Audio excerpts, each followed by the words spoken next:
İşsizlikdən Sığorta Fondunun 2026-cı il üçün büdcəsindən 28 milyon manat işsizliyə görə sığorta ödənişləri üçün istifadə olunacaq ki, bu da 2025-ci illə müqayisədə 65% artım deməkdir.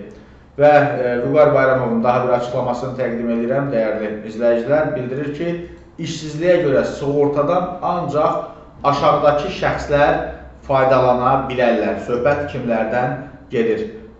Bunu diqqətə çatdıracağım, amma zəhmət olmasa bir daha qeyd edirəm. Canlı yayınımızı paylaşın, bəyənin, daha çox insan burada suallarını yaza bilsin.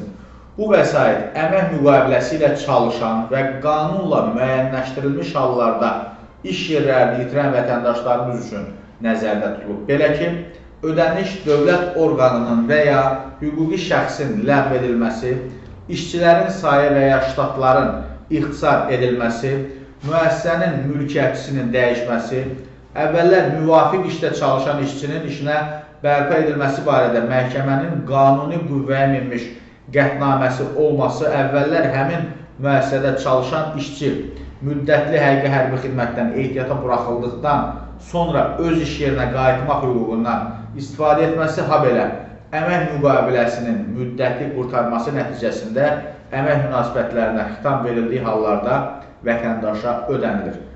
Yəni, burada məsələ nədir? Bir yerdə işləmişsiniz, ixtisara düşmüşsünüz, müqavilənizin müddəti başa çatır və s. və ilaxır və yaxud da əsgərlikdən gəlmişsiniz, orada işləmişsiniz nə vaxtsa, bax, bu hallarda sizə ödənilir.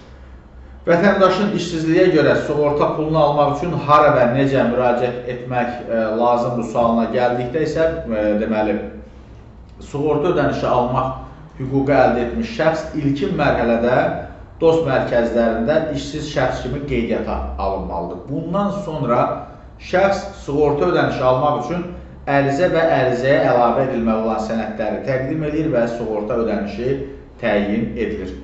Müraciət edən şəxsin əmək müqaviləsinin müddətinin bitməsinə görə işdən azad olunmasına gəlincə, işsizliyin başlamasından əvvəlki ardıcıl gələn 36 təqvim ayı, yəni 3 il ərzində müddətli əmək müqaviləsi üzrə 24 aydan, hüquqi şəxs ləğv edildikdə və işçilərin sayı və ya ştatları ixtisar edildikdə müəssisənin mülkiyyətçisinin dəyişməsi və digər hallar ilə əlaqədar hallarda işdən azad olunursa, işsizliyin başlamasından əvvəlki 24 təqvim ayı ərzində, yəni 2 il ərzində 12 təqvim ayından çox sığorta stajına malik olması əsas tələblərdəndir. Yəni 1 il ən az orada işləmişsinizsə və işdən çıxmağınızdan hətta 2-3 il keçibsə də o ödənişi ala bilərsiniz.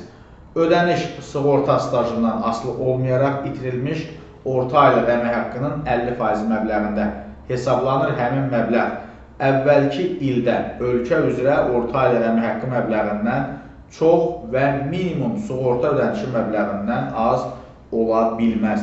Sığorta ödənişinə əlavənin məbləği hər uşağa görə 5% artırılır. Deməli, qeyd olunan hallarda iş yerlərini itirən vətəndaşlarımız ərizə ilə müraciət edərək işsizlər üçün nəzərdə tutulan vəsaiti ala bilərlər.